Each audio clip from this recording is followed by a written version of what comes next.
So let me hit you with this. Why the hell do so many people quit on their money goals faster than Chad quits the gym after New Year's? Seriously, every January, gyms are packed. By February, it's emptier than Karen's soul when she's screaming at the Starbucks barista about oat milk. The same thing happens with money. You say, I'm gonna save 10K this year. I'm gonna start investing. I'm gonna be a millionaire by 35. And then 3 weeks later, you're broke as DoorDashing Taco Bell at 2 a.m. and convincing yourself you'll start fresh next month. Here's the truth bomb. It's not about money, it's about motivation.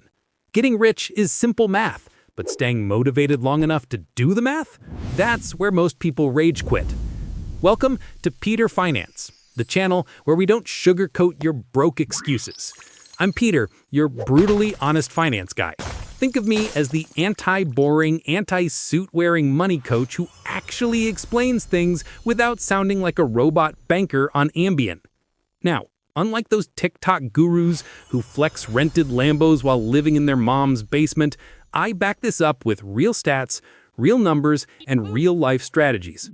So if you're tired of financial advice that feels like eating dry chicken breast, smash that subscribe button. Like this video too, because let's be real, your broke friends aren't going to tell you how to get rich. And by the way, don't just watch this once. Download this video. Yeah, I said it, because we're going to break down money psychology, math hacks, and motivation systems.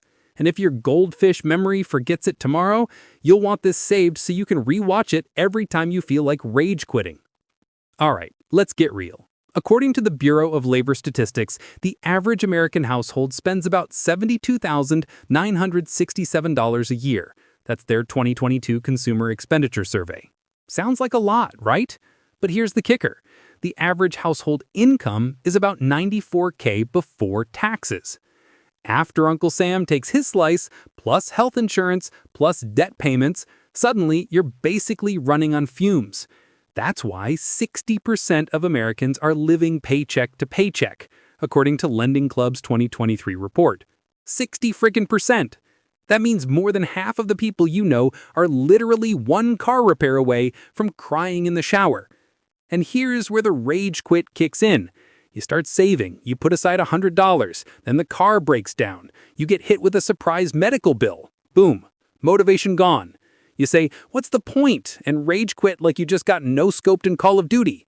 But listen up, this isn't a video game. You don't get to respawn at 25 with no debt and a fresh savings account. This is real life. And if you rage quit on your financial goals, you stay broke. Period. Let's expose your brain for the lazy traitor it is.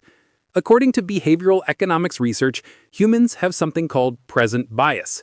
Translation: your brain would rather take $20 today than $100 a year from now. That's why you'll spend $8 on a latte without thinking twice, but panic when you have to invest $100 in your Roth IRA. Here's another fun fact: dopamine.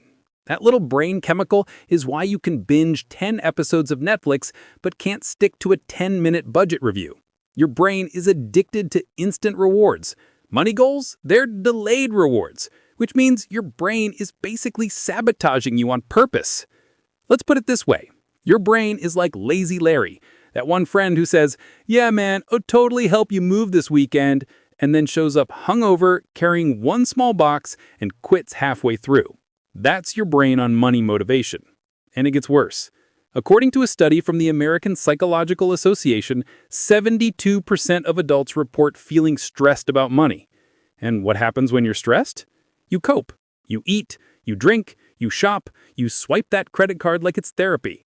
And suddenly, your stress relief puts you deeper in debt, which makes you more stressed. Congrats, you're in the broke hamster wheel. So, how do we fight back? You don't need more motivation, you need a system that tricks your brain into staying consistent. Here's hack number 1. Rename your goals. Don't call it retirement savings, snooze fest. Call it FU money. Because when you've got enough invested, you can literally tell your boss to shove it.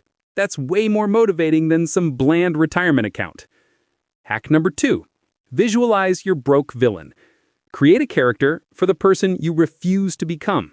Maybe it's Broke Joe, 45 years old, still borrowing money from his mom, driving a 2002 Toyota with no AC.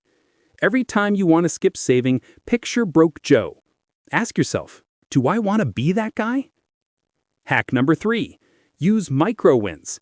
Don't say I'll save $10,000. Your brain will shut down. Instead, say I'll save $20 this week. Then do it again next week.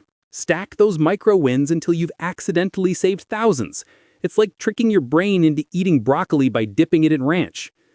And listen, if you ever feel your motivation slipping, go back and rewatch this video.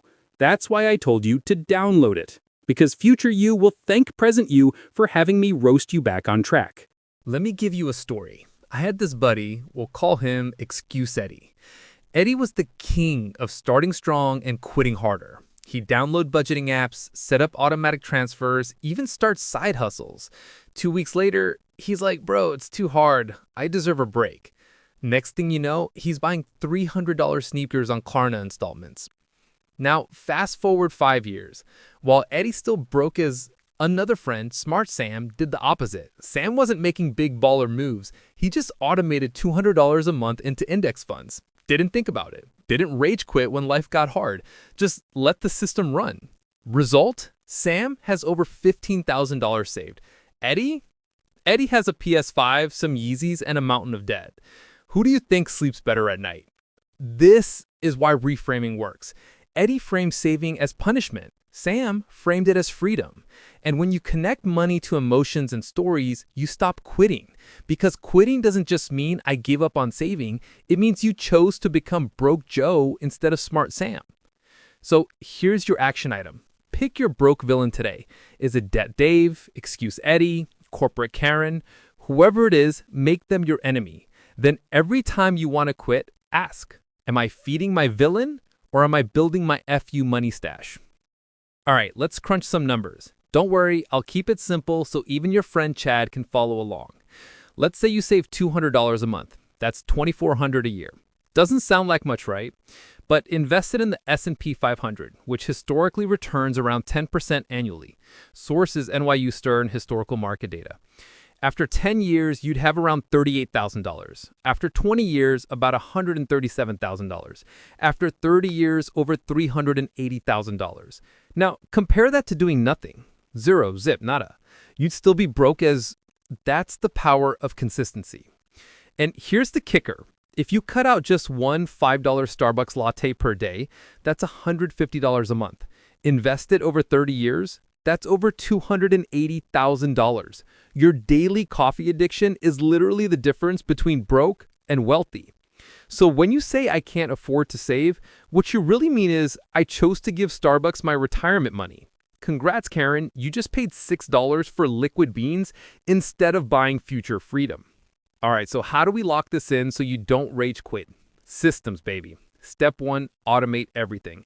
Don't trust your willpower. It's weaker than Chad's excuses on leg day. Set up automatic transfers on payday. Money moves before you can touch it. Step 2, make it visible. Use a tracker, a chart, or even a sticky note. Humans love progress bars. That's why video games addict you with XP points. Do the same with your savings. Step 3, gamify it. Challenge yourself. If I hit 500 saved, I earn a cheat meal. Not if I save $500, I buy a Goosey belt. That's self-sabotage. Reward yourself with experiences, not debt. And step 4, get accountability. Tell a friend, or better yet, post your savings goals online, because nothing motivates like public shame when you fail. Trust me, you'll stay consistent just to avoid looking like a broke clown. And one more hack, rewatch this video whenever you feel your motivation dipping. Seriously, download it now. Put it in your phone. That way, instead of scrolling memes when you're bored, you can get roasted by me again and remind yourself why you started. All right, let's land this plane. We've roasted your broke habits, exposed how your brain sabotages you, reframed your goals so they actually stick, and broken down the math so simple even Chad could follow along. We've built systems, hacks, and ways to stay motivated even when life tries to kick you in the financial nuts. But here's the real test. Are you actually going to do something with this? Or are you going to nod along, feel motivated for 10 minutes, then go back to scrolling TikTok while your bank account cries for help? Let me hit you with this. The average person spends 2.5 hours a day on social media, according to Data Reportal. That's over 900 hours a year. If you invested even half that time into learning money skills or building a side hustle, you'd be making moves instead of memes. So the problem isn't time, it's priority. The problem isn't money, it's choices. The problem isn't opportunity, it's discipline. And discipline, my friends, is the bridge between broke-as and rich-as freedom. Now, if you ever feel like rage quitting your financial goals, remember this. Rage quitting is fun in video games, but in real life, it makes you a broken PC. Every time you quit, you're not just stopping progress, you're pressing reset on your future. Think about it. Quitting your savings plan today isn't harmless. It's giving up hundreds of thousands of dollars future you will never see. Quitting your side hustle today isn't harmless.